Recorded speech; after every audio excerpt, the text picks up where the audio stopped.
எல்லாத்துக்கும் வணக்கம். படம் எப்படி இருந்துச்சு ஆக்சுவலாக? இல்லை, நான் சத்தியமாக இன்ன வரையும் பார்க்கல. தேங்க்யூ. ஏன்னா எல்லோரும் சொன்னாங்க, இந்த டீமுக்கு நிறைய பேர் அதிகமாக தேங்க்ஸ் தான் சொல்லியிருப்பாங்க நினைக்கிறேன். ஏன்னா அது சொல்ல வேண்டிய சுச்சுவேஷன் அது. ஸோ ஃபஸ்ட்டு என் பொண்ணை பார்த்தாலே தெரிஞ்சிருக்கும், அவள் என்கிட்ட என் பொண்ணுகிட்டே உட்காரவே இல்லை, மற்றவங்க தான் உட்காந்து பேசிகிட்டு இருக்கேன். ஸோ அந்த மாதிரி ரொம்ப ஃபேமிலியாக ஜாயின் ஆயிடுச்சு. அண்டு இந்த ஷூட் மொத்தமே நாங்கள் 14 நாளில் தான் எடுத்தோம். இல்லை 13 தான், 14. அதுலேயும் ஸ்பெல்லிங் மிஸ்ஸை கண்டுபிடிச்சிட்டாங்க. சரி, 13 நாளில் தான் மொத்தம் எடுத்தோம். ஸோ டெய்லியும் 2-3 கால் ஷீட் தான் போயிட்டுருக்கோம். ஸோ நான் பாலாஜியை பற்றி சொல்லணுன்னா, ஃபஸ்ட் நாள் பாலாஜியை பார்க்கும்போது ஓகேவாக இருந்தார். அப்புறம் ஆதார் கார்டில் பார்த்த மாதிரி ஆகிட்டார். அப்புறம் ஆதார் கார்டை ஜெராக்ஸ் எடுத்த மாதிரி ஆகிட்டார். ஸோ ரொம்ப ரொம்ப கஷ்டப்பட்டாங்க ஹானஸ்ட்டாக. கௌஷி அண்ணன் வந்து எல்லாருமே ஒரு நல்ல விஷயம் வந்து ரொம்ப உரிமையாக ஸ்டார்ட் ஆச்சு இதில்.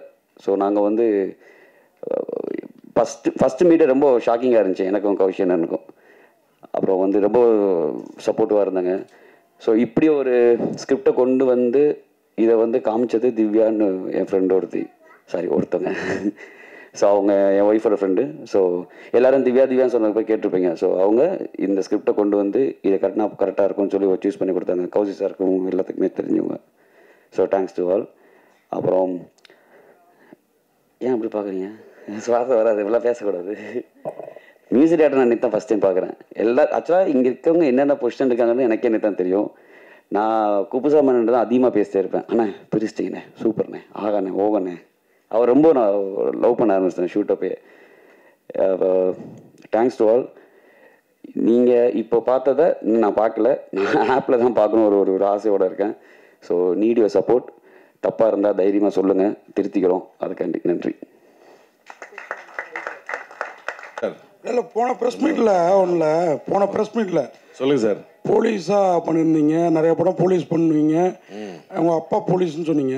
இல்லை வக்கீலாகவே வாழ்ந்துருக்கீங்களே, எப்படி? அதுவும் ஒரு ஃபெயிலியர் வக்கீலாக இருந்து வின் பண்ணுற வக்கீலாக நான் இவ்வளோ எதிர்பார்க்கல உங்ககிட்டேருந்து. அவ்வளோ பிரமாதமாக இருந்தது. எப்படி அது? ஃபர்ஸ்ட் ஆஃப் ஆல் ரொம்ப நன்றி நீங்கள் பிரமாதமாக இருந்ததுன்னு சொன்னதுக்கு. ஏன்னா நீங்கள் வந்து ஒரு பெரிய சினிமா விமர்சகர். உங்களுடைய விமர்சனங்கள் எல்லாமே நான் பார்த்துக்கிட்டே இருக்கேன். உங்கள் வாயிலிருந்து நல்ல ஒரு விமர்சனம் கிடைச்சது. நான் ரொம்ப உங்களுக்கு தேங்க் பண்ணிக்கிறேன் முதல்ல. இது வந்து அந்த கதை தான். எல்லா கதையுமே எதுவுமே நம்மளாம் நடிக்கிறது இல்லை. ஒரு கதாசிரியரும் ஒரு இயக்குனரும் என்ன சொல்கிறாங்களோ அதுதான் நடிச்சிருக்கேன். இந்த இயக்குனர் வந்து எனக்கு அண்ணா இப்படி வேணும் அப்படின்னு சொல்லிடுவார். காலங்காலத்தில் வந்தோடனே இன்றைக்கி என்னென்ன எடுக்க போகிறோன்னு சொல்லி அன்றைக்கி ஒரு 4 சீன் இருக்குன்னா 4 சீனையும் வந்து ஃபஸ்ட்டு உள்ளே வந்து படித்து காமிச்சிடுவார். படிச்சுட்டு என்ன வேணும் என்ன பண்ண போகிறோன்றதை சொல்லிவிடுவார். அதுக்கப்புறம் நான் ப்ரிப்பேர்ட் ஆகிடுவேன். அது இல்லாமல் கதை சொல்கிறப்பே நான் தயாராகிட்டேன். அதனால் எனக்கு ஈஸியாக இருந்தது. அது இல்லாமல் எனக்கு கொஞ்சோண்டு நடிக்க தெரியும். அதனால கொஞ்சம் சேர்த்து நடிச்சிருக்கேன், அவ்வளோதான். வேற ஒன்றும் இல்லை சார். சார் டேரக்டர் சார், ஆனால் டேரக்டர் சார் கொடுங்க சார். எப்பவுமே வந்து நீதி தேவதை வந்து தராசு வந்து சென்டராக பிடிச்சின்னு இருப்பாங்க. இதில் ஏற்ற இறக்கமாக இருக்குது. ஏன் ஸ்டார்டிங்கில் நீங்கள் பார்க்கும்போது நீங்கள் நீதி தேவதை பார்த்துருப்பீங்க. எல்லா இடத்துலையுமே எல்லா சிலையிலுமே வந்து அவங்க வந்து தராசு வந்து சரியாக பிடிச்சிருப்பாங்க. இதில் மட்டும் கிராஸாக ஏன்? எதனால?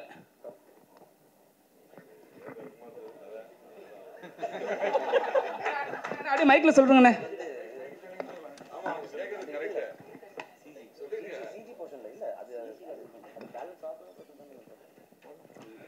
ஸோ இல்லை, ஒரு இம்பேலன்ஸை காட்டுறதுக்கு தான், வேறு எதுவும் இல்லை. இம்பேலன்ஸை காட்டுறதுக்கு ஒரு கான்ஷியஸாக எடுத்தது தான். ஸோ அது கிடைக்குதாங்கிறது தான் இந்த கதை. சரவணன் சார், இந்த டிராஃபிக் ராமசாமி சொன்னாங்க, நீங்க அவரை வந்து பாத்திருக்கீங்களா, பேசிருக்கீங்களா? அவரோட செயல்பாடுகளை பத்தி என்ன நினைக்கிறீங்க? ஏன்னா அவர் கொரோனா சமயத்துல இறந்தார், கொரோனால இறக்கல. அந்த சமயத்துல கூட நிறைய பேர் வந்து அவருக்கு வந்து அஞ்சலி செலுத்த போனாங்க, இப்ப இருக்க துணை முதல்வர் உட்பட. அந்த அளவுக்கு அவர் இது பண்ணாரு. அவரை பத்தி கொஞ்சம் சொல்லுங்க. எனக்கு வந்து அவரை நான் வந்து டி நகர்ல நேரில் பார்த்துருக்கேன். டி நகர் போலீஸ் ஸ்டேஷனுக்கு ஏற்ற மாதிரி நான் வந்து குமரியானந்தன் சார் வீட்டுக்கு பின்னாடி நான் ஒரு சந்தில் இருந்தேன். அந்த சந்தில் வந்து ஒரு பேரிகார்டு போட்டிருந்தாங்க. நம்ம வந்து அதில் அந்த இடத்துல வந்து ரொம்ப டாய்லெட் போகிறதும் யூரின் போகிறதும் அதிகமாக இருந்தது. அதனால பேரிகார்டு போட்டிருந்தாங்க. அப்போ வந்து ஒரு நாள் வந்து இந்த போலீஸ் ஸ்டேஷன் சந்தில் வந்து நான் கார் எடுத்துகிட்டு வெளியே வரப்போ அவர் நின்று சத்தம் போட்டுட்டு இருந்தார்.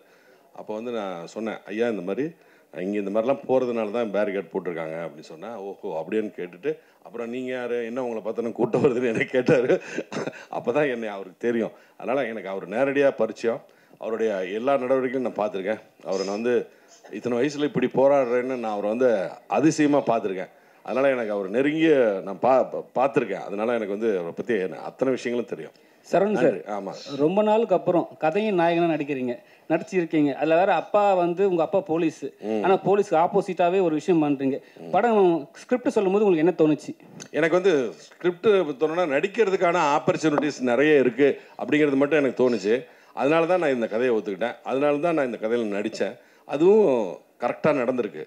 அதனால் வேற ஒன்றும் காரணங்கள்லாம் இல்லைங்க sir. Thank you sir. My question to the director.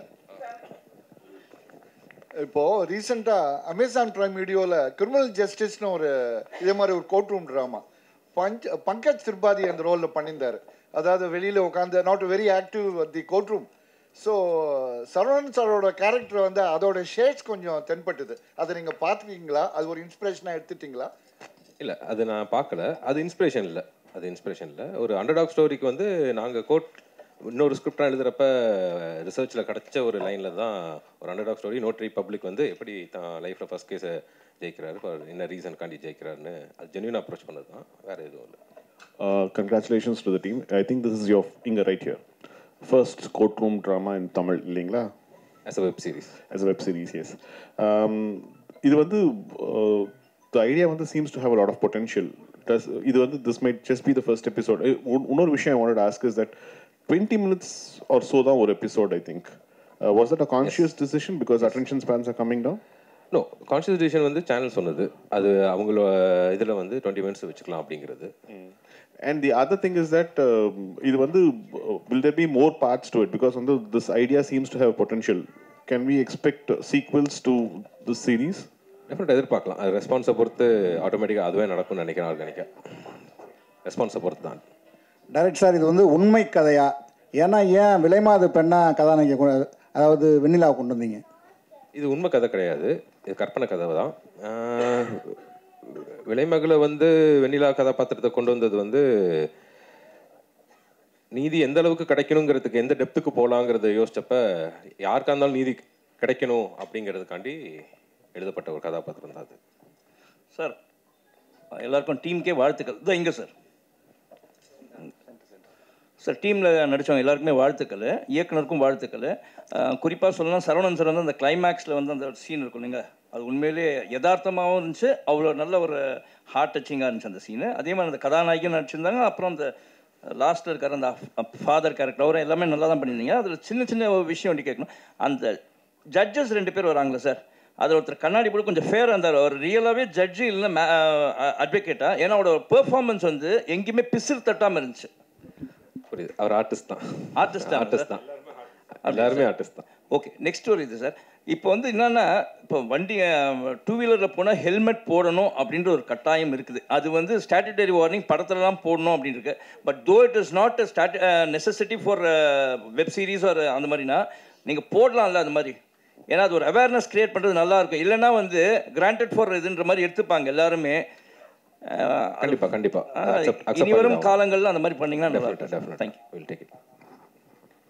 Sir, அதாவது வக்கீலை வந்து விபச்சார வீடில் கைது பண்ணுற மாதிரி பண்ணியிருக்கீங்க. இது சரியா? ஏன்னா இப்போல்லாம் கைது பண்ணுற மாதிரிலாம் இல்லை விபச்சாரத்தை பண்ணுற இடத்துல. ரெண்டாவது இன்னொன்று வந்து அந்த போலீஸ் ஸ்டேஷன் உள்ளைக்கு உட்பட்ட இடமா அது? ஆமாம், அது போலீஸ் ஸ்டேஷனுக்கு உட்பட்ட இடம் தான். அரெஸ்ட் பண்ணுறாங்க லாஜிக்காக தப்பாக இருக்காது அது. ஏன்னா போலீஸ் நினச்சா ரெய்டு விடலாம், அது இல்லீகலான ஒரு விஷயம் தானே. ஸோ அது எங்களுக்கு தப்பாக பாடல. ஓகேவா?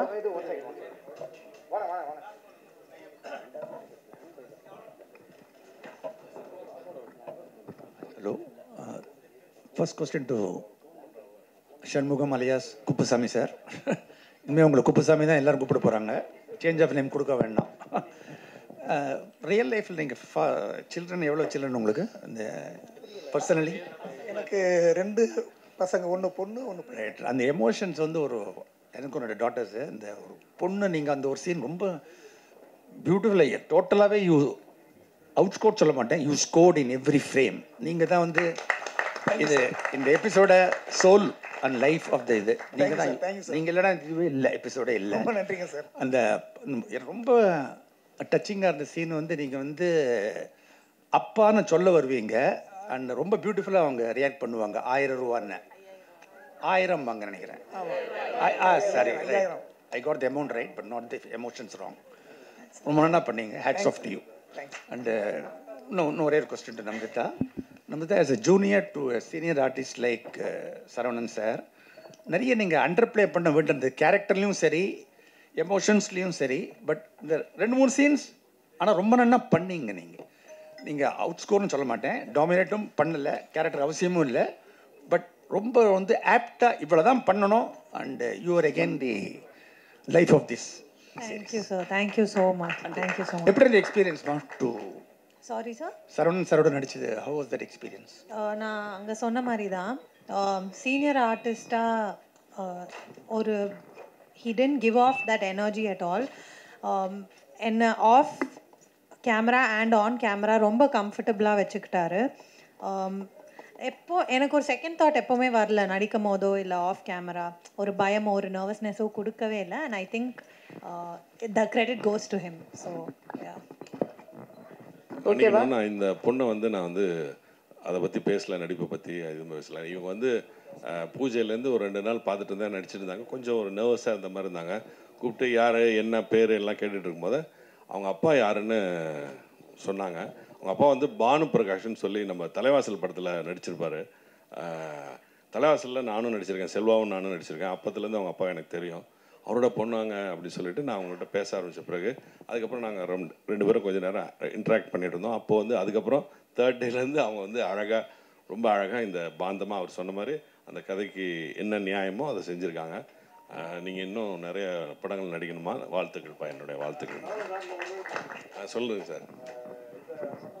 சட்ட விதிகள்லாம் சொல்கிறீங்க. ஆமாம், அதை வந்து எப்படி நீங்கள் கரெக்டாக சொன்னீங்க? அதுக்கு வந்து ஏதாவது ட்ரைனிங் ப்ராக்டிஸ் எதுனா எடுத்தீங்களா? இது வந்து ஆல் கிரெடிட் கோஸ் டு சூரிய பிரதாப்பும் டேரக்டருக்கு தான். ஆமாம், அது வந்து நான் என்னுடைய தமிழ் லிட்ரேச்சர் சொல்லிக் கொடுத்த தமிழ் லிட்ரேச்சர் படித்தேன் நான். அது வந்து இப்போ யூஸ் ஆகுது, அவ்வளோதான். ஆமாம் சார். தேங்க்யூ, தேங்க்யூ, நன்றி சார். சார் இந்த கேள்வி டைரக்டருக்கும் ஹீரோயினுக்கும் சேர்த்து. சொல்லுங்கள் சார். சார் டைரக்டர் சார், இவ்வளோ அழகாக ஒரு ஹீரோயினை போட்டிருக்கீங்க. என்ன ஆப்போசிட்டில் ஒரு வக்கீலுக்கு ஒரு அசிஸ்டண்ட்டாக அவங்க கூட படித்தவர் இருந்தார். ஏதாவது ஒரு ரொமான்ஸு டூயட் வச்சுருந்தீங்கன்னா இன்னும் கொஞ்சம் என்டர்டெயின்மெண்ட்டாக இருந்திருக்குமே. அது மாதிரி மேடம் உங்கள்கிட்ட ஒரு அதே கேள்வி தான் வேறு ரூபத்தில். நீங்கள் அவங்க சொன்ன பிறகு சொல்லுங்கள். இப்போ இவ்வளோ பிரமாதமான ஒரு வெப் சீரிஸில் நடிச்சிருக்கீங்க, ஆனால் ஒன்லி ப்ரொஃபஷனலிஸ்ட்டாக வரீங்க. ஒரு லவ் அந்த மாதிரிலாம் இல்லையே அப்படின்ற வருத்தம் இருந்தது அவங்களுக்கு? சுத்தமாக இல்லை. எப்போவுமே அப்படி தானே மோஸ்ட் ஆஃப் த ரோல்ஸ். ஒரு இப்போது நிறைய இந்த ப்ரொஃபஷ்னலாக ரோல்ஸ் கிடைக்குது. நிறைய முன்னாடிலாம் அப்படி தானே கதாநாயகிங்க வருவாங்க. ஸோ இந்த மாதிரி ஃபுல்லாக ப்ரொஃபஷ்னலாக கிடைக்கிறது எனக்கு ரொம்ப சந்தோஷமாக இருந்துச்சு. எங்களுக்கு கொஞ்சம் வருத்தமாக இருந்தது. டேரக்டர் சார் நீங்கள் சொல்லுங்கள் அதுக்கு ஒரு பதில். இல்லை, ரொமான்ஸ் தனி ஸ்கிரிப்டாக பண்ணிக்கலாம். இந்த இதில் டிமாண்ட் பண்ணல. மோரோவர் நான் நமிதாக்கு ஃபோனில் தான் இந்த ஸ்டோரி நரேட் பண்ணேன். அப்போ நரேட் பண்ண யூஸ்வலான ரொமான்ஸ் ஏதோ வருதோன்னு நினச்சேன். இது ரொம்ப இன்ட்ரெஸ்டிங்காக இருக்குன்னு தான் அவங்க சொன்னாங்க. ஸோ அது ஒரு ரீசனாக உள்ளார வரப்போ அது ஒரு நல்ல விஷயம் தானே. சரவணன் சார், அதே மாதிரி இந்த வெப் சீரிஸுக்கும் சினிமாவுக்கும் என்ன டிஃப்ரெண்ட் பார்க்குறீங்க? சம்பளம் இந்த மாதிரி 40 நாள் 14 நாளில் முடிச்சிட்டாங்கங்கிறீங்க. சினிமானா அப்படி ஒத்துப்பீங்களா? ஒத்துக்க மாட்டேன். இது வந்து இந்த கதைக்காக நான் ஒத்துக்கிட்டேன். எனக்கும் இது சினிமாக்கும் வெப் சீரிஸுக்கும் நோ டிஃப்ரென்ஸ். இது வந்து இவங்க டீம் வந்து சினிமா மாதிரியே எடுத்தாங்க. கொஸ்டின் ஆன்சர் செஷன் இப்போது அனைமா எல்லாரும் சரவணன் சார்ட்ட தான் கேட்கறது ரெடியாக இருப்பீங்கன்னு நினைக்கிறேன்.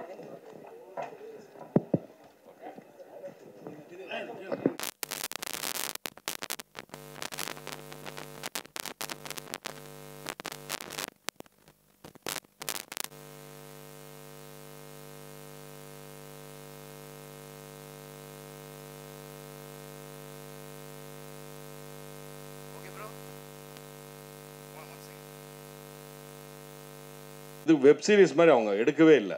அது நான் வந்து ஹானஸ்டாக சொல்கிறேன். எந்த கோர்ட்டில் வேணாலும் சத்தியம் பண்ணுவேன்.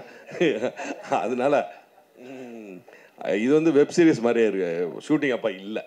சார் உங்களுக்கு கதாநாயகனா கதை நாயகனா வந்து பெரிய ஸ்க்ரீனில் வரும்னு ஆசை இருந்திருக்கும் ரொம்ப நாளுக்கு அப்புறம். இப்போ இங்கே சரிங்களா சார்? இப்போ வந்து இது வந்து வெப் சீரியஸாக எடுக்கும் போது உங்களுக்கு என்ன தோணுச்சு?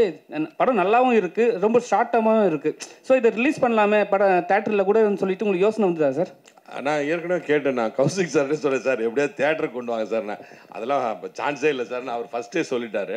அதனால் எனக்கு அந்த ஆசை இல்லை. நான் கதாநாயகனாக நடிக்கணும்னு ஆசைலாம் அப்படிலாம் நான்லாம் இல்லை. கதையின் நாயகனா கதையின் நாயகனாக நடிக்கிறது வந்து இது வந்து பை காட் கிரேஸ். எனக்கு வந்து இந்த கதை வந்து எனக்காக வந்தது. இது எனக்காக தைச்சி எடுத்துகிட்டு வந்த இந்த ஷர்ட்டு அது மாதிரியே அந்த கதையும் எனக்காக வந்த கதை, என்னை நோக்கி வந்த கதை. நான் தேடி போகலை இந்த கதையை நோக்கி, என்னை நோக்கி இந்த சூரிய பிரதாப் எடுத்துகிட்டு வந்தார். பிரபா சொல்லியிருக்காரு அது வந்து பருத்தியூரன் சித்தப்பா நடித்தா நல்லா இருக்கும்னு அவர் சொல்லியிருக்காரு. டைரக்டர் ஒத்துக்கிட்டு இருக்காரு. டைரக்டர் வந்து டைரக்டரும் கதாசிரியரும் வந்து என் வீட்டில் வந்து கதை சொன்னாங்க. அதை கேட்டு நான் ஒத்துக்கிட்டு உடனே ஒத்துக்கிட்டேன். மறுபேச்சே இல்லை. கதை கேட்ட உடனே நான் ஒத்துக்கிட்டேன். ஏன்னா இதில் எனக்கு நடிக்கிறதுக்கு வாய்ப்பு இருக்குது, ஸ்கோப் இருக்குன்னு தெரிஞ்சு போய் ஒத்துக்கிட்டேன் நான். அதனால் இது வந்து அவ்வளோ அழகாக வந்திருக்கு. கௌசிக் சார், சார் நீங்கள் இப்போ இந்த ஜி5ல வந்து சில எபிசோடு வந்து ஒன் வீக் ரிலீஸ் பண்ணுவாங்க. இது வந்து எப்படி ஃபுல்லாக ரிலீஸ் பண்ண போகிறீங்களா? எப்படி பிளானில் இருக்கீங்க? ஃபுல்லாக தான் சார். ஒன் வீக் ஒவ்வொரு எபிசோடை ரிலீஸ் பண்ணுற பிளான் கிடையாது. ஆல் 7 எபிசோட்ஸ் வந்து உங்களுக்கு 18ஆம் தேதி, அதாவது ஃப்ரைடேலேருந்து ஸ்ட்ரீம் ஆகிட்டு இருக்கும். சரவணன் சார், இந்த வெப் சீரிஸு சினிமாலலாம் கடைசியில் நீதி கிடச்சிரும். இதில் வந்து நீங்கள் அந்த வெண்ணிலாவை கண்டுபிடிச்சி பார்த்து போலீஸுக்கு இவங்களுக்குலாம் வந்து நீதி வாங்கி கொடுத்துட்டீங்க.